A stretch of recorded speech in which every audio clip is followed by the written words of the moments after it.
Hello বন্ধুরা, কি অবস্থা? কেমন আছো তোমরা সকলে? আজকে আমরা জানবো আমাদের একচেটিয়া বাজার সম্পর্কে। এখন একচেটিয়া বাজারের বেশ কিছু বৈশিষ্ট্য তো তোমরা ইতিমধ্যে জেনে গেছো। তো আজকে আমরা এটা একটু বিস্তারিত আলাপ করব। একচেটিয়া বাজারকে বলা হয় মনোপলি মার্কেট। এখন এই যে মনোপলি মার্কেট, এই মনোপলি মার্কেটের অর্থটা কি? মনো অর্থ দ্বারা বোঝানো হয় মূলত এক। তাহলে মনোপলি মার্কেট দিয়ে কি বোঝায়? যে একক বিক্রেতার বাজার।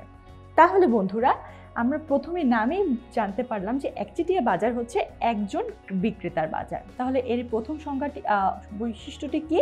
এটি হচ্ছে একটি একক বিক্রেতার বাজার।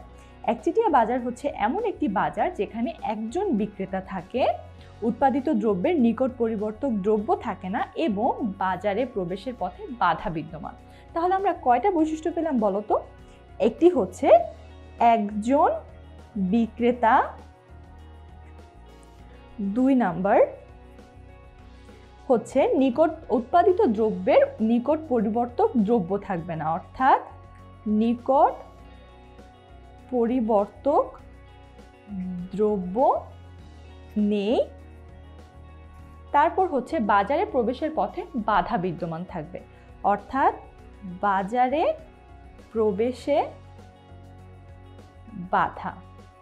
এখন দেখো, একজন বিক্রেতা যেহেতু আছে সেহেতু ওইসব বাজারে দামের ওঠানামার ক্ষেত্রে বিক্রেতাই মূলত প্রভাব বিস্তার করবে, তাই না?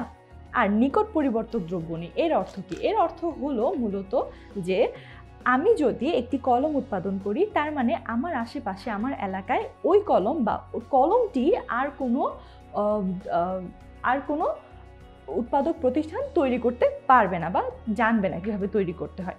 এর মানে হচ্ছে যে নিকট পরিবর্তক দ্রব্য থাকবে না, কলমের পরিবর্তে যে পেন্সিল ব্যবহার করব তারও কোনো উপায় থাকবে না, ফলে ক্রেতারা বাধ্য হয়ে ওই দ্রব্যটি ক্রয় করতে বাধ্য হবে।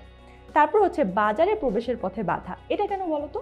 এটার কারণ হচ্ছে যে একচেটিয়া বাজার মানেই তো একজন বিক্রেতার বাজার। এখন সেখানে যদি আরেকজন বিক্রেতা প্রবেশ করতে চায়, তাহলে প্রথম বিক্রেতা তো বাধা দিবেই, তাই না?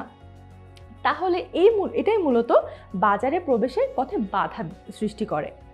অর্থাৎ আমরা বুঝলাম যে একচেটিয়া বাজার হচ্ছে মূলত একজন বিক্রেতার বাজার, যেখানে তিনি একক দ্রব্য উৎপাদন করে, যেই দ্রব্যের নিকট পরিবর্তক কোনো দ্রব্য থাকে না, এবং সেখানে বাজারে প্রবেশের পথে তিনি অন্য কোনো ফার্ম যদি ওই বাজারে প্রবেশ করতে চায় সেম দ্রব্য নিয়ে, তাহলে তিনি বাধা প্রদান করে থাকেন।